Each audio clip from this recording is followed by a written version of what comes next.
پەیام ژمارەی ئەو وەزیر و پەرلەمانتارە کوردانە بڵاو دەکاتەوە کە لە دوای ساڵی 2003ەوە بەغدا ڕاستەوخۆ موچەی پێداون و خانەنشین کراون. دوای کەوتنی بەعز ئەنجومەنی حکوم دروست کرا و لە 25 کەس پێگاتبوون.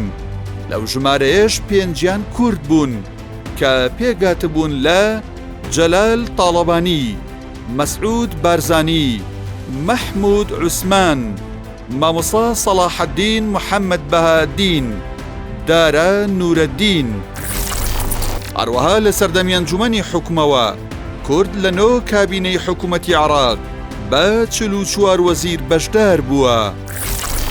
کابینەی ئەنجومەنی حکوم 5 وەزیر، کابینەی ئەیاد عەلاوی 5 وەزیر، کابینەی ئیبراهیم جەعفەری 8 وەزیر، کابینەی یەکەمی نووری مالیکی 7 وەزیر، کابینەی دووەمی نووری مالیکی 5 وەزیر، کابینەی حەیدەر عەبادی 4 وەزیر، کابینەی عادل عەبدولمەهدی 3 وەزیر، کابینەی مستەفا کاظمی 3 وەزیر، کابینەی محەممەد شیاع سوودانی 4 وەزیر.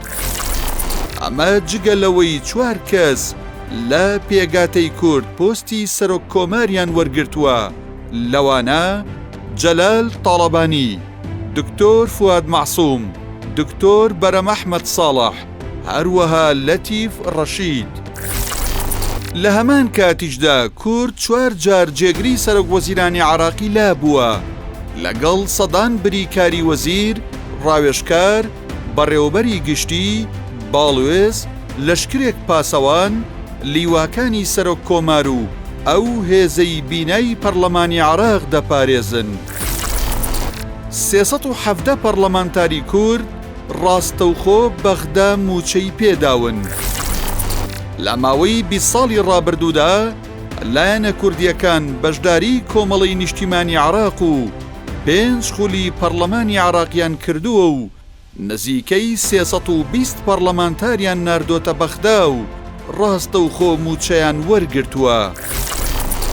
کۆمەڵەی نیشتیمانی عێراق 25 پەرلەمانتار، خولی یەکەمی پەرلەمانی عێراق 58 پەرلەمانتار، خولی دووەم 57 پەرلەمانتار، خولی سێیەم 55 پەرلەمانتار، خولی چوارەم 58 پەرلەمانتار، خولی پێنجەم 64 پەرلەمانتار.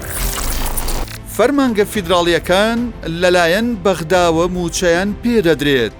هەریەک لە پاسەوانی سنوور، نشینگە و پاسپۆرت، لقی کۆمسیۆنی هەڵبژاردنەکانی عێراق لە هەرێم، بەنداوەکان و زیندانە فیدراڵیەکان موچەیان لەسەر بەغدایە. بودجەی حاکیمەی هەرێم لەلایەن بەغداوە خەرج دەکرێت.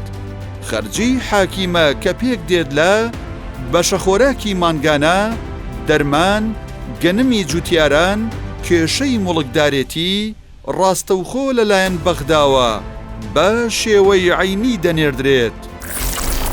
پشتی هەرێم لە خەرجی حاکیمە بۆ ئەم ساڵ 1 تریلیۆن و 257 ملیارد دینارە.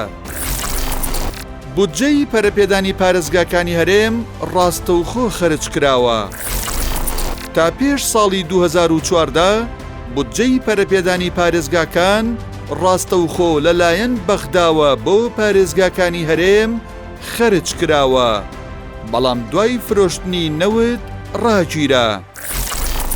لە بودجێم ساڵی عێراق بڕی 276 ملیار و 550 ملیۆن دینار وەک بودجەی پەرەپێدانی پارێزگاکانی هەرێم دانراوە.